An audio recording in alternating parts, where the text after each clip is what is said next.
সাথে কাজী নজরুল ইসলাম রচিত গদ্য প্রবন্ধ কবিতা এগুলো কিন্তু আসলে এইচএসসি ব্যাচের জন্য অনেক বেশি ইম্পর্টেন্ট, ঠিক আছে? এটা অ্যাকচুয়ালি আমাদের মাথায় রাখতে হবে। তোমাদের সাথে আরো একটা তথ্য ইনক্লুড করি, সেই তথ্যটা হচ্ছে তোমাদের যাদের হলো প্রশ্ন রয়েছে তারা অবশ্যই আমাদের যে টিচার ইনবক্সটি রয়েছে, টিচার ইনবক্সে তুমি যদি হচ্ছে জানিয়ে দাও তোমার প্রশ্ন, আমাদের ডেডিকেটেড টিচার 2 প্যানেল তোমাদেরকে কিন্তু প্রশ্নের সঠিক উত্তর একদম বুঝিয়ে দিবে, ঠিক আছে? আশা করছি আর কোনো সমস্যা হবে না। আচ্ছা ঠিক আছে, সো মোটামুটি হাসনা বলছে স্যার আমি নতুন জয়েন করেছি, welcome to 10 minute school Hasna, আশা করছি ভালো কিছু একটা হবে। সো দেখতে দেখতে 3:08 বেজে গিয়েছে। আজকের টপিকটা বেশি বড় না, বাট আজকের যে টপিকটা রয়েছে আজকের টপিকটাতে আমরা actually line by line elaboration দেব, ঠিক আছে? ক্লাসের একদম শুরুতে একটা সোজা কথা তো তোমাদেরকে বলে দিই, তাহলে হোপফুলি সুমাইয়া শিউ বলছে ওর কমেন্ট পড়ি না, ওর কমেন্ট পড়ে ফেললাম, তাহলে হোপফুলি তোমাদের ক্লাসটা বুঝতে সুবিধা হবে। আচ্ছা তোমরা সবাই আমাকে একটা কমেন্ট সেকশনে জানাও তো, মানুষের কোন জিনিসটা আজীবন বেঁচে থাকে? মানুষের কোন জিনিসটা, ধাঁধা দিলাম তোমাদেরকে, তোমাদের সবাইকে একটা ধাঁধা দিলাম, ঠিক আছে? তোমাদেরকে একটা ধাঁধা দিই, ধাঁধাটা হচ্ছে মানুষের কোন জিনিসটা আজীবন বেঁচে থাকে? কোন জিনিসটা মানুষের আজীবন বেঁচে থাকে? সে ধরো আমি তোমাদের সাথে আছি, আমি কি আজীবন তোমাদের সাথে হলে বেঁচে থাকবো? না, অবশ্যই না। বাট আমার কোনো একটা বিষয় আজীবন তোমাদের সাথে আসলে বেঁচে থাকবে, সেই জিনিসটা কি একটু কাইন্ডলি আমাকে বলো। আচ্ছা দেখি, কুমিল্লা থেকে জয়েন করেছে আমার সাথে ফারিয়া। আচ্ছা ঠিক আছে, দেখি, ওকে আমার লামিয়া জয়েন করেছে, বলছে আসসালামু আলাইকুম। ওয়ালাইকুম আসসালাম লামিয়া, কি অবস্থা জানিয়ে দিও। এক্স্যাক্টলি, রাফিয়া সেজুতি বলছে কর্ম, দেন এগেইন মৌ আক্তার বলছে কর্ম। হ্যাঁ দেখো, একটা সার্টেন বিষয় না তোমাদের অবশ্যই এই মাথার মধ্যে গেঁথে নিতে হবে, সেটা হচ্ছে কর্ম, মানুষের কাজ। এই যে কাজ যে কোনো রকম হতে পারে, তোমার হচ্ছে সেই কাজের বিষয়টা, অবশ্যই ভালো কাজের কথা বলছি, খারাপ কাজও কিন্তু বেঁচে থাকে। এই ফর এন এক্সাম্পল মীর জাফরের কথা চিন্তা করো, আমরা কিন্তু আস্তে আস্তে ক্লাসের মধ্যে ঢুকে যাচ্ছি। মীর জাফরের কথা চিন্তা করো, সে আসলে খারাপ কাজ করেছে, সে বিশ্বাসঘাতকতা করেছে, সে কিন্তু তার খারাপ কাজের কারণে এখনো বেঁচে রয়েছে আমাদের মাঝে, এখনো সে চিহ্নিত অবস্থায় রয়েছে। আবার অন দি আদার হ্যান্ড আমরা যদি মহানবী হযরত মুহাম্মদ সাল্লাল্লাহু আলাইহি ওয়াসাল্লামের কথা চিন্তা করি, তিনি তার ভালো কর্মের কারণে, তার দয়াশীলতার কারণে কিন্তু এখনো আমাদের মাঝে বেঁচে রয়েছেন, তাকে আমরা অনুকরণীয় এবং বরণীয় হিসাবে গ্রহণ করছে, ঠিক আছে?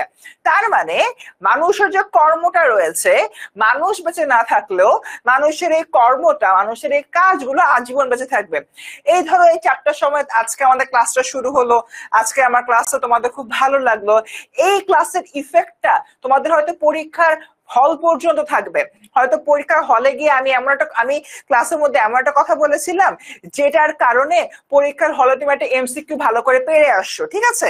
সো এমন একটা জায়গা থেকে তখন কিন্তু তোমার আমার কথা মনে পড়বে, ফারসিম ভাই যেটা পড়িয়েছিলেন, পড়ার কারণে আজকে আমি অ্যান্সারটা করতে পারলাম। তার মানে এই জায়গা থেকে আমি এটাই বুঝাচ্ছি, মানুষের কর্মটা আসলে অনেক গুরুত্বপূর্ণ, এবং সোনারতরী কবিতাতে দেখি এই বিষয়গুলো কিভাবে ব্যাখ্যা করেছে। তো আসো, সো ফার্স্টলি আমি ইতিমধ্যে বলে ফেলেছি আজকের আমাদের যে ক্লাসটা হবে সেটা হচ্ছে কি সোনারতরী কবিতার উপরে, এবং আজকের ক্লাসটার প্রথমে আমার লেখক পরিচিতি নিয়ে আলোচনা করব।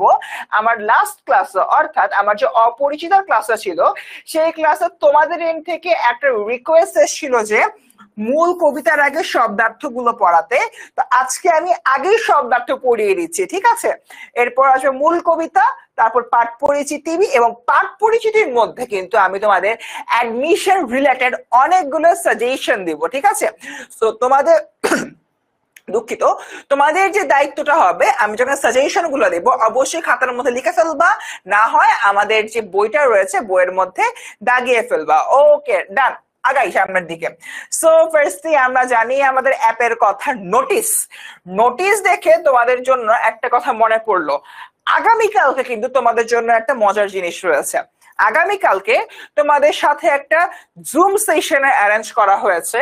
জুমে একটা সেশন হবে, সেই জুম সেশনে অক্টোবর মাসে কি কি হয়েছে, তোমাদের কাছে আমাদের কি কি মানে আমরা তোমাদের কাছ থেকে রেসপন্স কেমন পেয়েছি, তোমরা আমাদের কাছ থেকে রেসপন্স কেমন পেয়েছো, সবকিছু মিলিয়ে যদি হলো চিন্তা করি, এই সকল টপিক নিয়ে তোমার সাথে আগামীকালকে একটা জুম সেশন হবে। এবং এই যে জুম সেশনটা রয়েছে, এই জুম সেশনটার ব্যাপারে বাকি যে ডিটেলস গুলো রয়েছে,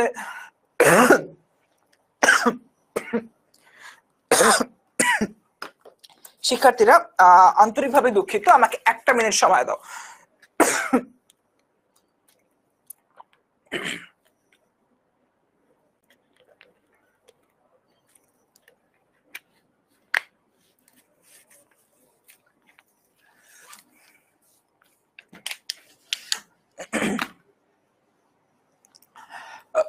ওকে, আন্তরিকভাবে দুঃখিত শিক্ষার্থীরা, হুট করে আমার কথা আটকায় যাচ্ছিল গলাতে। ওকে, আই এম ব্যাক। সো যেটা হচ্ছে আমি বলছিলাম তোমাদের সাথে, সেটা হলো যে জুম সেশনের কথাটা। আগামীকালকে তোমাদের সাথে জুম সেশন হবে, সেই যে জুম সেশনের ডিটেলস কয়টায় হবে, কখন হবে, তারপর জুমের যে লিঙ্কটা রয়েছে, এই সব কিছু আজকের মাঝে তোমাদের যে ডিসকর্ড কমিউনিটিটা রয়েছে সেই ডিসকর্ড কমিউনিটি জানিয়ে দেওয়া হবে, ঠিক আছে? এর পাশাপাশি তোমাদের কিন্তু হলো ফেসবুকে একটা গ্রুপ রয়েছে, সেই গ্রুপে আমরা জানিয়ে দিব। তাই তোমরা একটু ধৈর্য ধরো, এবং হচ্ছে তোমাদের এই যে জুম সেশনটা রয়েছে এটার ব্যাপারে যাবতীয় সব কিছু জানিয়ে দেওয়া হবে তোমাদের ডিসকর্ডে। তাই দেরি না করে চোখ রাখো ডিসকর্ডে। সাকিয়া মুনজিন অনেকক্ষণ ধরে ভাইয়া ভাইয়া বলছে, কি বলতে চাচ্ছ বলে ফেলো প্লিজ। ওকে, আগাই। সো একটা নোটিশ দিয়ে ফেললাম, ক্লাস সেটিংটা অবশ্যই একটু মনোযোগ করে দিয়ে দিবা, খুব ভালো লাগলে 5 স্টার ডিরেক্ট দিয়ে দিবা, না হলে 4 স্টার, খুব যদি খারাপ পারাই আমাকে 1 স্টার দিতে পারো, কোনো সমস্যা নাই। ওকে, আগাই। সো ক্লাসের পুরো উপস্থিতি এইসব সম্পর্কে আমরা সবাই জানি। আসো সোনার তরী, পড়ি হচ্ছে কি কবি পরিচিতি ফার্স্ট উইক। সো এখন আসো আমরা সবাই কবি পরিচিতির মধ্যে ঢুকে পড়ি, ঠিক আছে? ওকে, দেখি আমাদের যে কবি পরিচয় ফার্স্টে যে বিষয়ে জানতে পারলাম, আমাদের এই যে তোমার সোনারতরী কবিতাটি রয়েছে, কবিতাটি হচ্ছে লিখেছেন বিশ্বকবি রবীন্দ্রনাথ ঠাকুর। ওকে, বিশ্বকবি রবীন্দ্রনাথ ঠাকুর সোনারতরী কবিতাটি লিখেছেন।